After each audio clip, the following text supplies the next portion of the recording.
उड़ीसा भी है, कर्नाटक है, मध्य प्रदेश है, राजस्थान है, गुजरात है, तो ये तो पूरे देश भर में जाएंगे। मकसद तो ये है कि एमएसपी तो कहीं पे भी नहीं मिल रही और फसलों के रेट कम है, बेरोजगारी भी बहुत फैल रही। यहाँ पर नोएडा में आए तो यहाँ के लोगों को रोजगार नहीं है, बच्चों को फैक्ट्रियाँ लग गई, इनकी जमीनें चली गई, इनको रोजगार नहीं है। तो ये है भाई, ये भी धरना प्रदर्शन पड़ा, करो शुरुआत यहाँ पे। किसान नेता राकेश टिकैत हाल में पश्चिम बंगाल के दौरे पर थे। इस दौरान उन्होंने किसानों की महापंचायत को नंदीग्राम में संबोधित किया।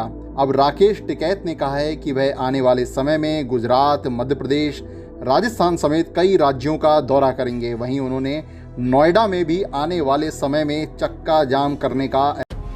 पिछले 1 साल से देश में कोरोना वायरस का कहर जारी है। देश में कोरोना महामारी ने इस साल का रिकॉर्ड तोड़ दिया है। इस साल बुधवार सुबह 24 घंटे में पहली बार रिकॉर्ड 28,000 से अधिक कोरोना वायरस के मामले दर्ज किए गए। वहीं 3 महीने बाद पहली बार सक्रिय मामलों की संख्या 2.25 लाख के पार चली गई। स्वास्थ्य मंत्रालय की ओर से ताज़ा आंकड़ों के मुताबिक बीते 24 घंटे में कोरोना वायरस के संक्रमण के 28,903 नए मामले सामने आए हैं। इस दौरान 188 लोगों ने अपना दम तोड़ दिया। वहीं पिछले 24 घंटे में कोरोना वायरस को मात देकर 17,741 लोग ठीक हो गए। वहीं देश में कुल आंकड़ों की बात करें तो स्वास्थ्य मंत्रालय के मुताबिक देश में कुल संक्रमितों की संख्या 1,14,38,734 हो गई है। वहीं स्वस्थ होने वाले मरीजों की कुल संख्या 1,10,45,284 है, जबकि इस महामारी की वजह से अब तक 1,59,044 लोग अपना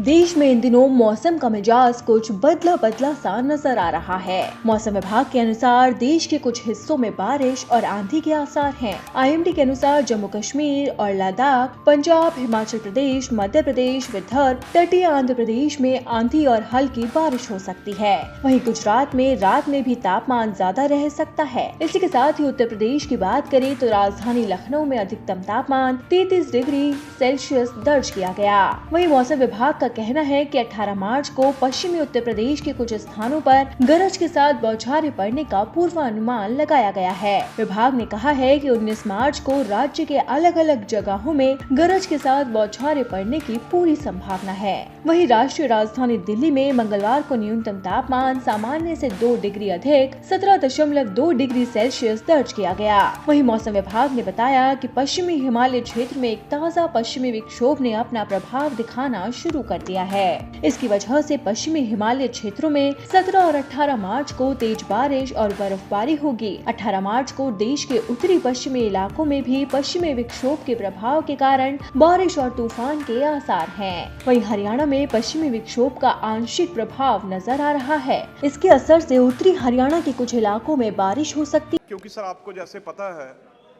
पिछले तकरीबन 9 जो पीएसयू बैंक्स हैं उनके तकरीबन सर 15 और 16 को तकरीबन 10 लाख लोग हैं सर, वो स्ट्राइक पे हैं। उसका सर कारण क्या है स्ट्राइक का? उन्हें ये बहुत बड़ा डर है, ये प्राइवेटेशन जो बार बार यहाँ पे बात हुई वो किया जा रहा है। तो सर सबसे बड़ा खतरा जो है उसमें एसटी, एससी, ओबीसी सब सर रूरल इंडिया से गरीब लोग सर जुड़े हुए हैं, उन्हें अपनी नौकरी का सबसे बड़ा खतरा है। 10 लाख लोग हैं सर। और उसके बाद सर ये मैं आपके फिर फाइनेंस मिनिस्टर तो है नहीं आज, वो गांधी फैमिली से नाम लिए नाराज हो जाते हैं। इंदिरा गांधी जी ने सर नेशनलाइजेशन ये क्यों किया था? सर ये बैंक जो है गांव के नजदीक, गांव के सर किसान के, छोटे दुकानदार के, छोटे जो शहर थे उनमें सर ये आ सके और हर आदमी से ये बैंक जुड़ सके। इनका मकसद ये सर यही बैंक थे 2008 में जब आर्थिक मंदी दुनिया में आई थी। स्पीकर साहब इस बैंकों ने हमें उस टाइम हमारे देश को बचाया था। ये बैंक वो हैं जिनके बारे में आज सर, इससे मैं ज्यादा ना कहता हुआ, सबसे बड़ा सर जो फाइनेंशियल सिक्योरिटी कॉम्प्रोमाइज होगी वो सब सबसे बड़ी खतरनाक बात है। जो फाइनेंशियल सिक्योरिटी सर ये सोच के सिर्फ भाई 1,75,000 करोड़ का हमने डिसइन्वेस्टमेंट करना है, तो सर बैंक, ये बैंक जो सर कल को कोई प्राइवेट बैंक है वो सर आम आदमी का सोचेगा, किसी गरीब का सोचेगा सर, वो वो तो सर बड़े बड़े सरमाएदार का सोचेगा, तो गरीब आदमी कहां जाएगा, किसान कहां जाएगा, मजदूर कहां जाएगा। और सर एक बात साथियों, जब हम गुलामी के उस दौर की कल्पना करते हैं जहां करोड़ों करोड़ लोगों ने सदियों तक आजादी की एक सुबह का इंतजार किया, तब ये एहसास और बढ़ता है कि आजादी के 75 साल का अवसर कितना ऐतिहासिक है, कितना गौरवशाली है। मोदी जी, इसमें कहीं कोई शक नहीं है कि आजादी के 75 साल का यह अवसर ऐतिहासिक और गौरवशाली है।